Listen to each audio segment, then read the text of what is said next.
महामंडळाच्या डेपोमधून पुन्हा एकदा घोषणांचे आवाज देण्यात यायला सुरुवात झालेली आहे।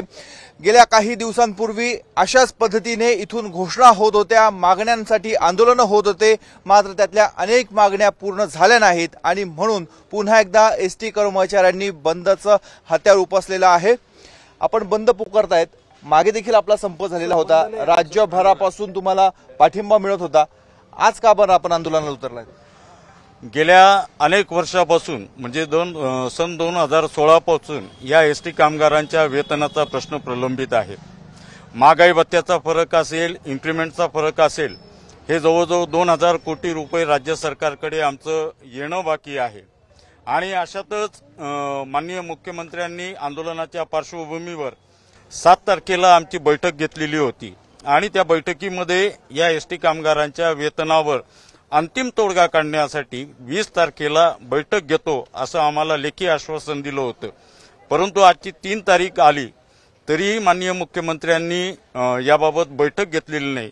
त्यामुळे या सर्व कामगारांचा या राज्य सरकारवर प्रचंड मोठा रोष आहे। कारण एकीकडे महिलांना अर्ध तिकीटची सुविधा दिली, त्यानंतर लाडकी बहीण योजना झाली, त्यानंतर लाडका भाऊ योजना झाली, परंतु आमचा हा एसटी कामगारच या राज्य सरकारचा लाडका का नाही हा मोठा प्रश्न आमच्या कर्मचाऱ्यांमध्ये निर्माण झालेला आहे। आपल्या माध्यमातून माझी राज्य सरकारला विनंती आहे की माननीय मुख्यमंत्र्यांनी तातडीने या वेतनाबाबत बैठक लावून आमचा कायमचा हा प्रश्न निकाली काढावा, हीच आजच्या आंदोलनाप्रक्रिया। आज किती कर्मचारी आंदोलनात उतरलेले आहेत, किती बसच्या फेऱ्या ह्या रद्द झाल्या? साधारणतः नाशिक जिल्ह्यामध्ये साधारणतः 900 एसटी बसेस आहेत। त्यापैकी सकाळपासून संपूर्ण नाशिक जिल्ह्यामध्ये साधारणतः 800 गाड्या सकाळपासून या ठप्प झालेल्या आहेत। सगळीच लोक आंदोलनामध्ये आज सहभागी झालेली असल्यामुळे वाहतूक विस्कळीत झालेली आहे। असा एक आरोप होतो की मागचं आंदोलन होतं त्यावेळेस काही नेते हे एसटी महामंडळाच्या बाजूने होते, कर्मचाऱ्यांच्या बाजूने नव्हते, म्हणून तो त्यावेळेसचा प्रश्न प्रलंबित राहिला आणि आता तुम्ही रस्त्यावर उतरलात। त्यावेळेस त्यांची सत्ता होती, त्यांचं म्हणणं असं होतं, त्यावेळेस ते सत्तेत नव्हते, त्यांचं म्हणणं असं होतं की आम्ही सत्तेत आल्यानंतर तुम्हाला सर्व काही देऊ, तुम्हाला भरभरून देऊ, परंतु सत्तेत आले आणि आज पळून गेले।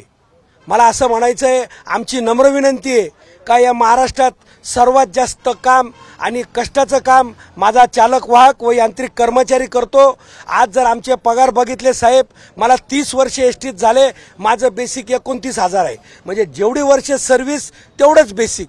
16 17 वर्ष आमची पगारवाढ वेतनवाढ होत नाही।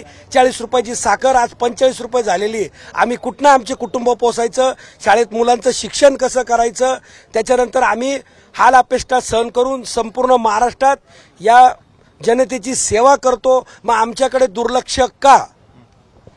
राज्यामध्ये वेगवेगळ्या पक्षांची सरकार येतात, जो विरोधी पक्षामध्ये असतो तो आंदोलनाला उतरतो। हे कर्मचारी प्रत्येक नेत्याच्या बाजूने उभे असतात, मात्र त्यांच्या मागण्या अद्यापही पूर्ण होत नाहीये।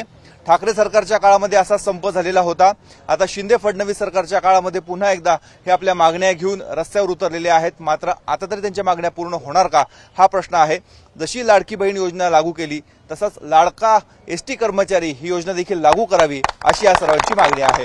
कॅमेरामॅन किरण कटारेसह मुकुल कुलकर्णी, एबीपी माझा। महाराष्ट्र कृती समितीचा कोण म्हणतात देणार नाही, एबीपी माझा, उघडा डोळे बघा नीट।